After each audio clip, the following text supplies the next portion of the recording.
Muy buenas tardes, en esta oportunidad vamos a orientar una cosa sobre el tema del triángulo.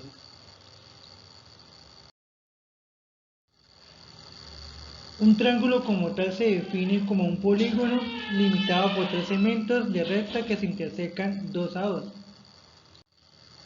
Los triángulos se clasifican según sus lados y según su medida de los ángulos. Según sus lados se clasifican en triángulos equiláteros, triángulo isósceles y triángulo escaleno. Un triángulo equilátero es aquel triángulo que tiene sus tres lados son congruentes y sus ángulos son congruentes, es decir, miden 60 grados. Un triángulo isósceles es aquel triángulo que posee dos lados congruentes. Un triángulo escaleno es aquel triángulo que ninguno de sus lados son congruentes.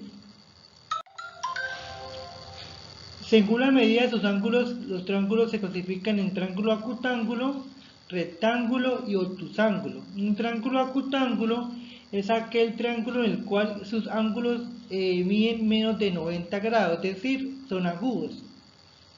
Un triángulo rectángulo es aquel triángulo en el cual tiene un ángulo recto, es decir, tiene un ángulo que mide 90 grados.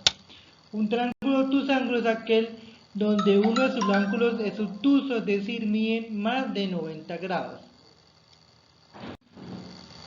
Algunas propiedades que deben cumplir los triángulos son: en todo triángulo se cumplen las siguientes propiedades. La primera propiedad, que la suma de los ángulos internos de un triángulo es 180 grados, es decir, los tres ángulos internos de un triángulo me tienen que dar 180 grados. La medida de uno de sus lados de un triángulo es menor que la suma de los otros dos lados. En todo triángulo se cumple que el lado mayor se opone al ángulo mayor.